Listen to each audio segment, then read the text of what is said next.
Energy vampires complain and complain and complain and complain. That is the number one sign that you have an energy vampire in your life. They complain so much. They complain, complain, complain, complain, complain, complain, complain, complain, complain. It drains your energy. The truth is, you know that you have an energy vampire when something is draining your energy and you don't even feel like you asked for it. You're not even an active participant in your energy being drained, but it's being drained. That is an energy vampire, and you have at least one. Yes, you have at least one in your life, and you know it. That's why you click this video. If you don't, there's no need to watch it, but you might have one in your life, at least once in your life, at some point in your life. Maybe you got rid of it. You could put your story below. Maybe your time is coming. You could prepare for it, or maybe you're going through it right now. Majority is probably going through it right now. Here's what you do. You don't feed into it, okay? It could only steal your energy if you feed into the energy. If you decide to not feed into it, the unconscious might have an opportunity to become conscious. What do I mean by that? A lot of people don't really know that they drain your energy, bro. That's just kind of what they do. They complain because they don't know another life. They don't know that they could be peaceful. I know, right? It's crazy, but it's true. And we were all once like that. They don't know that they can choose happiness. So you should kind of feel pity for them, not in a bad way, not in a way where you are above them. No, but in a way where you understand where they are, and you can't wait for them to actually reach another level of life where they choose happiness and they choose peace and they choose to be better about certain predicaments and situations that they're in. This is why a lot of people still keep people around who complain, because kind of in your heart you feel as if, or you know that you have evolved past complaining, and now you're a person of acceptance and understanding and optimism. And so you are that type of person, but you're still in a world that is definitely filled with people who are not as conscious as you, may not be as aware of you, may not be as faithful as you. And so they complain about current situations that they're in because they don't actually think that they can change those situations. And so they use you as an open ear because they kind of have an understanding that you may not complain as much. So you might come with some solutions, but at the end of the day, they don't take those solutions seriously. You see this loop going on here because they kind of actually want to stay in that pain and suffering until they realize how ridiculous it actually is to stay in that place. Like you did. You recognize that it is ridiculous to stay in a place of complaining. And so you kind of evolve past that. They have not evolved past that. So what you do is when they talk, you shut up. Silence. Let them talk your head off. You tend to find that they actually find their own solutions to their problems, because the truth is they're kind of talking to themselves. They're not really talking to you. You're just kind of there. It still drains your energy if you're not aware of everything that I'm saying. You can handle being around energy vampires. I know some people would say cut it off. The old me that probably wasn't as evolved as I am now, respectfully, would probably tell you on this camera to cut off energy vampires. It's beautiful to see how my mind and how my life has definitely evolved. You can be around energy vampires for short periods of time. You can survive their attacks. You have to remain at peace. You cannot feed into it. And you have to create space. That space will help them. It will help them to realize how ridiculous they sound. Because now they are speaking to themselves. They might ask you, are you here? Are you still watching Netflix? Are you here? Are you listening to me? Do you hear what I'm saying? What do you think? And you can respond with something like, yeah.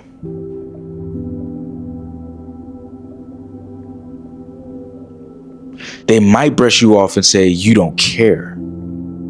You don't care about what I'm saying. You don't care that I'm complaining. But the truth is you care so much that you are deciding to actually take the higher road. You care so much that you are not affirming their negative story that they keep putting in their head. You care so much about this person that you are actually willing to create space for them to hopefully become conscious and aware of the fact that they keep complaining. So you shut up. And that is actually an act of love.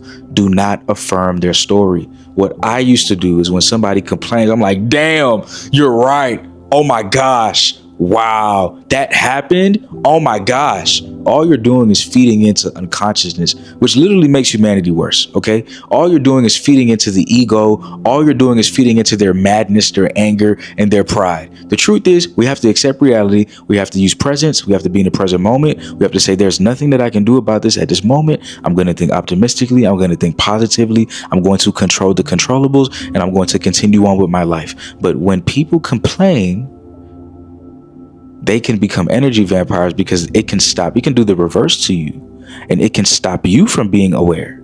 It can stop you from being conscious. It can stop you from having presence. It can stop you from living through your higher self. It can stop you from living through your spirit. It can stop you from being in the present moment. And they invite you into their chaotic world. And that's what I don't want for you. You have to shut up. You have to let them explain. You have to let them complain. And then maybe you can ask them a question where you can say, well, what do you expect to be done? Or how do you think this is going to end off? Do you think that there's any positive resolution to this? Plant positive, optimistic seeds in their mind at most. But the best thing to do is to really not entertain it. Again, complaining is the number one sign of an energy vampire. Are there other signs of energy vampires? I'm sure there is, but complaining is the most common. Complaining is the most common sign.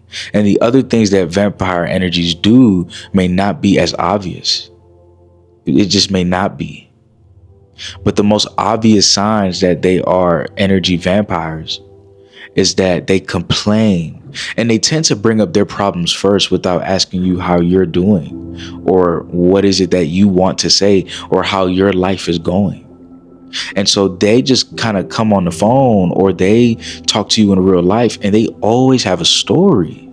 They always have a story that they tell themselves about why their life is not as good as it could be. But that's exactly why their life is not as good as it could be. Because you always have a negative story about your life. And so how can you actually live a better life if you always live it through the perspective of I am missing something instead of I am exactly where I need to be. I am whole. I am grateful. I am the essence of gratitude. I am grateful for my life. Look at everything that I have. I will always have more. I will always be abundant. People do not talk in that way. Why? Sometimes they're scared of their own potential. Sometimes it's because the ego loves the pain and the suffering that they're in. Because when you keep telling yourself a story, the ego gets more power. When you're more prideful, the ego gets more power.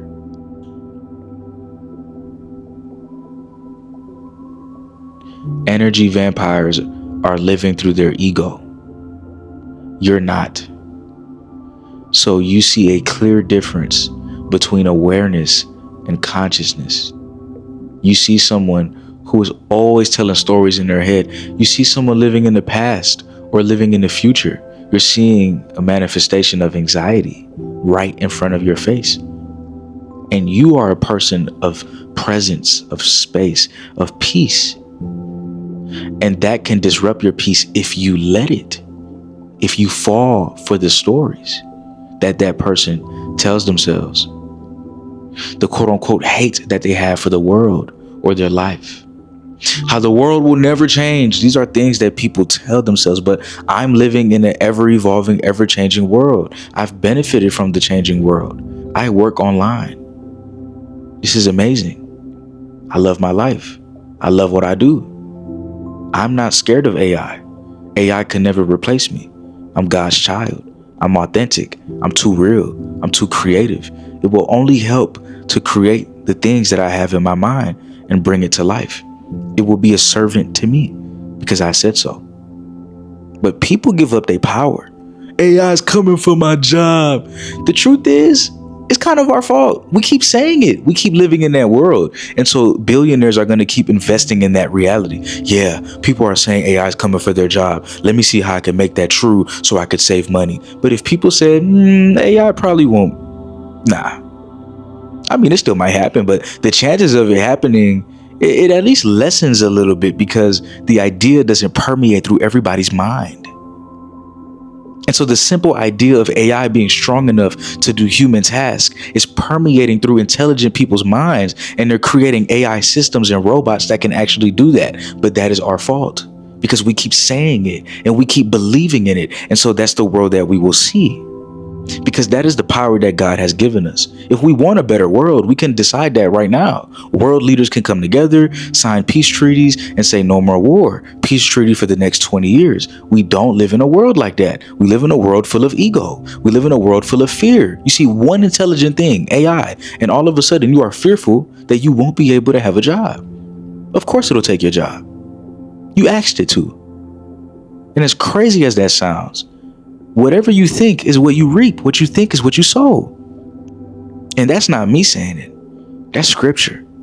So it's time to be around people who think better, who think more positive. And it's time for you to protect your thoughts. And as long as you can protect your thoughts and you don't fall for the traps that they're giving, but you create space for that energy vampire to realize that they're literally draining your energy, they might be able to change and be more aware of themselves complaining. But if it never changes, here comes the line that I probably would have told you before, and I wouldn't have said any of this. If it never changes, you have to remove yourself from that situation. You have to. But it doesn't have to be the first resort. Now that you know that you are on a different level, it doesn't mean that you're better than that person, but you are on a different level than them when it comes to awareness and how you choose to live your life, how you choose to live in peace. You can have grace for them, and that grace creates space, which might make them be aware of how much they're complaining because you are not responding. Instead, you are being present, showing them that they can be present too, that there's a peace that they have access to if only they decide, if only they choose. And so create space for that opportunity. But if it keeps happening and you see no change, you have to move forward. You have to protect your energy. You have to protect your space. You have to protect your energy, your essence, and your life. All right.